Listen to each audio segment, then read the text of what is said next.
Yo, what's up? Jumpa lagi sama gue Ferry Debon di channel T4C, Tech for Creative Indonesia, di mana di sini kita ngebahas gadget-gadget dan produk-produk teknologi yang berhubungan dengan workflow para pekerja kreatif. Di kesempatan kali ini, gue pingin memberikan sedikit ulasan mengenai produk MacBook Pro 2019 16 inch. Kebetulan partner gue baru aja ngambil nih MacBook Pro terbaru ya, generasi teranyar gitu, keluaran tahun 2019. Dan di sini gue pengen coba ngebandingin dengan MacBook Pro Retina Touch Bar punya gue yang keluaran tahun 2016. Di sini sama-sama base model. Kalau misalnya kita tahu kan MacBook Pro tuh tiap kali update generasi dia selalu ngeluarin dua versi yang base model dan versi yang high spec. Nah, ini kebetulan dua-duanya sama-sama base model.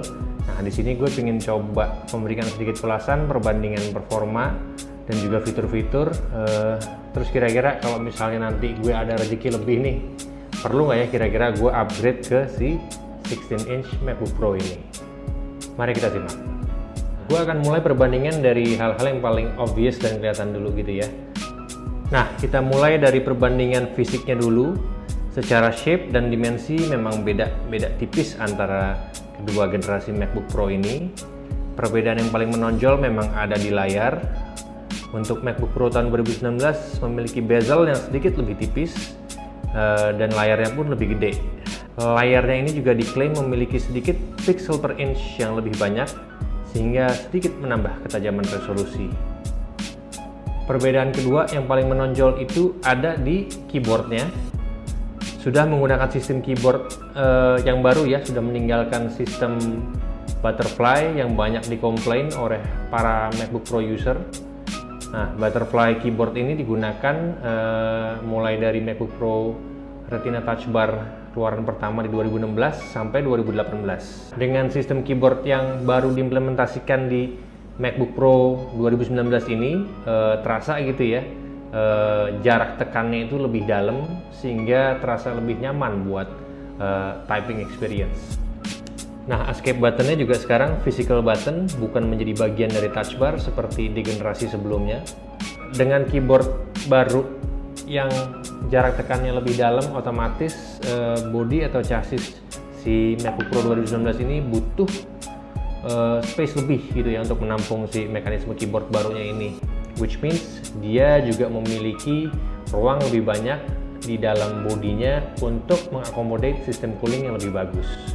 Jadi klaim daripada Apple, MacBook Pro 2019 ini cooling sistemnya bagus hingga performa maksimalnya bisa dipertahankan untuk rentan waktu yang lebih lama. Jadi kalau misalnya kalian lagi ngedit video high-res atau lagi render file 3D, itu jauh lebih tahan lama lah, lebih nggak cepat panas dengan si performa cooling system yang barunya ini. Nah, daya tahan baterainya juga 1 jam lebih lama, dan salah satu fitur yang ditonjolkan oleh Apple adalah generasi baru speaker yang ditanamkan di MacBook Pro 2019 ini, di mana menggunakan 6 komponen speaker kalau saya nggak salah.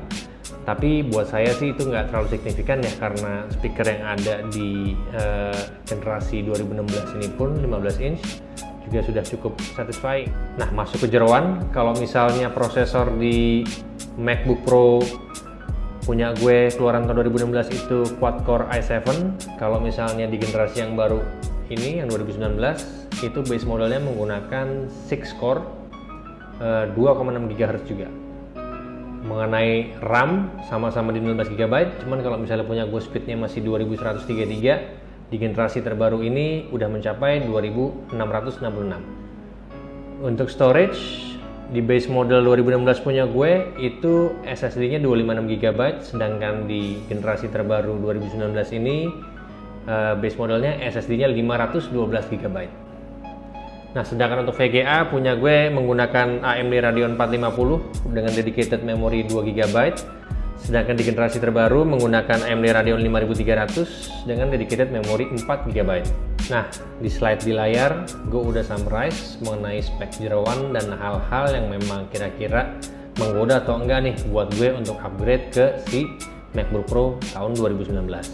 Di sini juga ada performa Geekbench yang gue dapetin dari konten YouTube-nya Lukmiani, di mana dia membandingkan spek dan performa Geekbench gitu ya dari MacBook Pro dari generasi 2016 dan sampai yang terbaru generasi tahun 2019.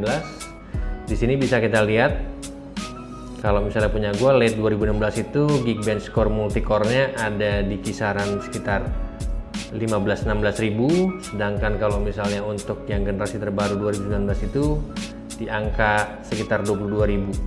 Memang ada perbedaan yang cukup signifikan. Nah, setelah membandingkan spek dan juga performa dari kedua MacBook Pro ini, sekarang saatnya gue melakukan analisa sesuai dengan kebutuhan gue.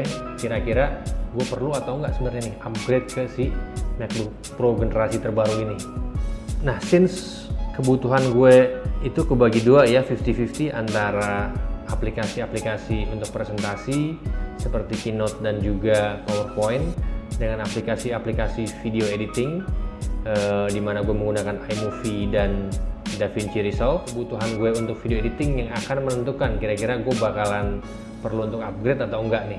Pertama-tama gue berpikir project files gue itu durasinya paling lama 20 menit lah untuk video-video yang gue kerjain.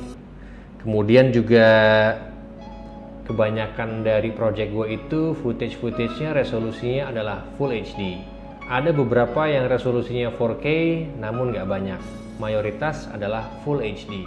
Untuk project-project video editing gue juga gue tidak banyak melakukan transisi dan efek-efek yang ribet-ribet. Jumlah RAM di MacBook Pro gue pun masih cukup sufficient gitu ya.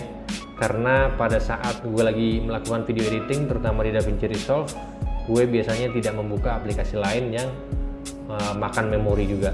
Nah, yang paling membatasi performa MacBook Pro gue itu sebenarnya memang adalah internal storage-nya yang cuma 256 GB.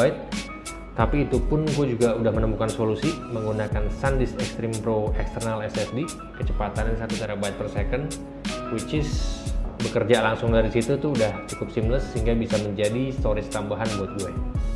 Nah, karena timeline project gue yang cenderung pendek-pendek, footage yang masih di kisaran resolusi HD, dan gue juga tidak banyak melakukan efek dan transisi yang terlalu canggih, nampaknya workflow gue tidak akan bisa mengutilize atau mengoptimalkan tambahan dorongan tenaga dari 6-core prosesor dan juga VGA 4 GB di MacBook Pro base model keluaran tahun 2019 ini.